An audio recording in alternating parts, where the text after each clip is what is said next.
और इस वीडियो में हम आपको ये बताने जा रहे हैं कि भगवान श्री कृष्ण को पूर्ण पुरुषोत्तम भगवान क्यों कहते हैं। देखिए, संस्कृत में कृष्ण शब्द का अर्थ सर्व आकर्षक है। वह पूर्ण ईश्वर है जिन्हें देवताओं के देव भी कहा जाता है। दूसरे शब्दों में कृष्ण भगवान है क्योंकि वह सर्व आकर्षक है। व्यवहारिक अनुभव से हम देख सकते हैं कि कोई आकर्षक तब होता है जब उसके पास असीमित मात्रा में 6-7 गुण हो। उसमें 6 गुण प्रमुख हैं: धन, शक्ति, प्रसिद्धि, सौंदर्य, बुद्धि और त्याग। ब्रह्मा से लेकर तृण पर्यंत समस्त चराचर जगत, जो प्राकृतिक सृष्टि है, यह सब नश्वर है। तीनों लोकों के ऊपर जो गोलोक धाम है वह नित्य है। गोलोकपति परमात्मा श्री कृष्ण ही संपूर्ण ब्रह्मांडों के एकमात्र ईश्वर और पूर्ण ब्रह्म है, जो प्रकृति से परे हैं। उनका विग्रह सत्य, चित्त और आनंदमय है। ब्रह्मा, शंकर, महाविराट और क्षुद्र विराट सभी उन पर ब्रह्म परमात्मा के अंश हैं। गोलोकपति परमात्मा श्री कृष्ण ने जब अवतार धारण किया, वो भी पूर्णावतार था, क्योंकि वेद में कहा गया है, ओम पूर्णमदः पूर्णमिदं पूर्णात् पूर्णमुदच्यते पूर्णस्य पूर्णमादाय पूर्णमेवावशिष्यते। मतलब वह पूर्ण है, यह पूर्ण है, पूर्ण से ही पूर्ण की वृद्धि होती है और पूर्ण में पूर्ण लेने पर भी पूर्ण बच सकता है।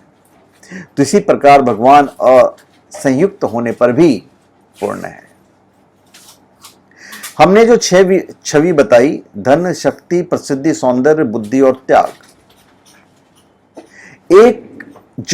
एक ही समय में इन 6 समृद्धियों को असीमित मात्रा में प्रदर्शित करता है, उसे पाराशर मुनि के अनुसार भगवान माना जाता है।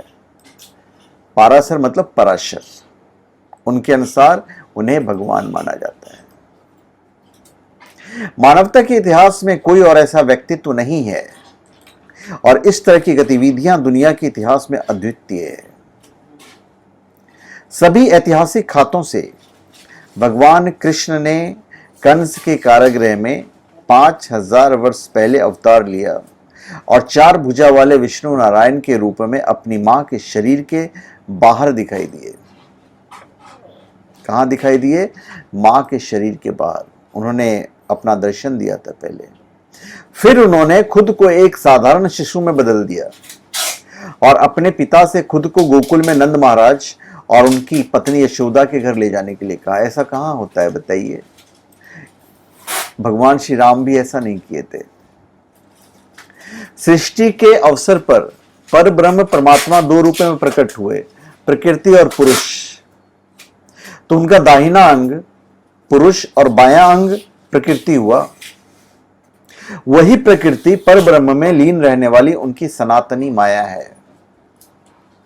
समस्त ब्रह्मांड, ग्रह, नक्षत्र उन्हीं के इशारों पर अपना काम करते हैं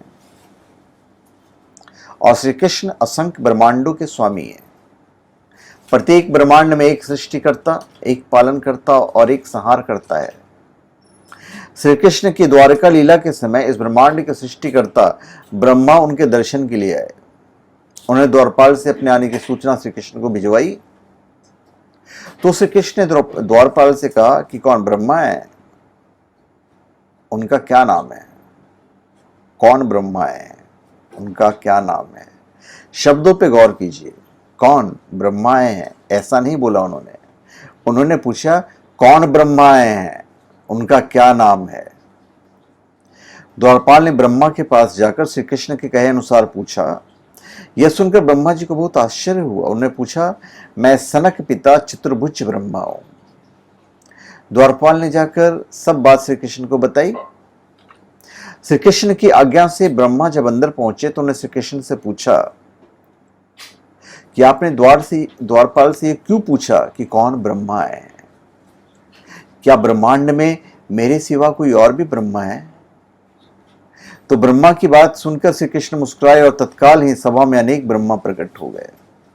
कोई 10 मुख का था, तो कोई 20 मुख का, कोई 100 मुख का, कोई सहस्त्र मुख का था, तो किसी के अनंत मुख थे।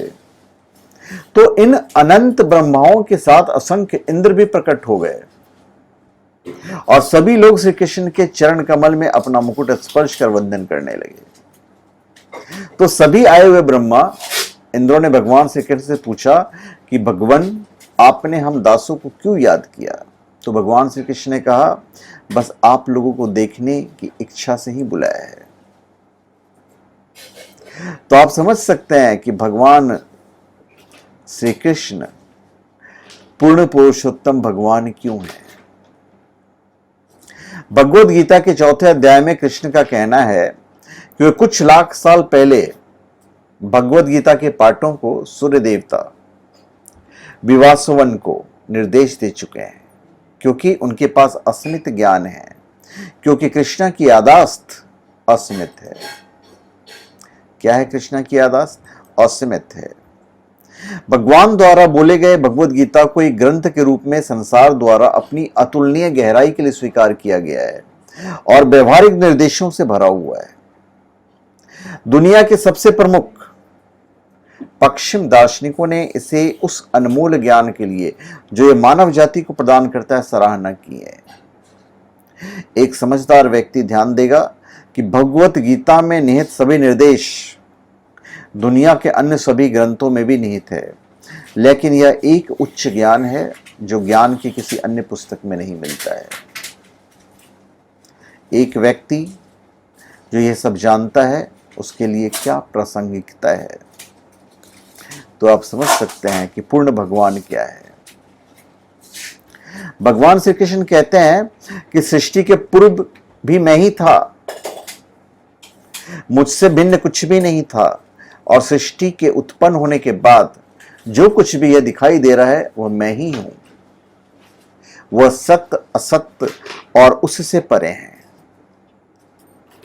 यह सब मैं ही हूं और सृष्टि के बाद भी मैं ही हूं। एवं इन सब का नाश हो जाने पर जो कुछ बाकी रहता है वो भी मैं ही हूं। रही बात ग्रह नक्षत्रों की, तो ये भी भगवान के ही सगे संबंधी हैं और उन्हीं के अधीन है। इनके बारे में भी हम आपको बताएंगे किसी अन्य वीडियो में। पर आमतौर पर लोग सोचते हैं कि नैतिक सिद्धांतों और धार्मिक रीतियों को संपन्न करके वे खुश होंगे। अन्य लोग सोच सकते हैं कि आर्थिक विकास से खुशी प्राप्त की जा सकती है, और फिर भी दूसरों को लगता है कि केवल ज्ञान से ही खुश होंगे। तो पूरी दुनिया दूसरे के लिए प्रेम की प्रवृत्ति को पूरा करने के लिए बहुत उत्सुक है। हालांकि यदि कोई इस प्रवृत्ति को कृष्ण से प्रेम करने में लगा देता है तो उसका जीवन सफल हो जाता है। यह एक कल्पना नहीं है, अपितु एक तथ्य है जिसे व्यवहारिक अनुप्रयोग द्वारा महसूस किया जा सकता है। कोई भी सीधे उन प्रभावों को देख सकता है जो कृष्णा से प्रेम करने पर उत्पन्न होता है। भगवान श्री कृष्ण के भक्त कभी किसी ग्रह की चपेट में जल्दी नहीं आते हैं। होने को कोई टाल तो नहीं सकता, क्योंकि परमात्मा ने लिख दिया है कि जो होना है वो तो होना ही है। पर अगर भगवान श्री कृष्ण की भक्ति में डूब जाओ तो फिर बात ही क्या है। ग्रह नक्षत्र भी उन्हें ज्यादा परेशान नहीं करते हैं। तो धन्यवाद, आप सबका हमारे चैनल पे स्वागत है। आप हमारे चैनल पे सब्सक्राइब करें और अपने कमेंट दीजिए। धन्यवाद।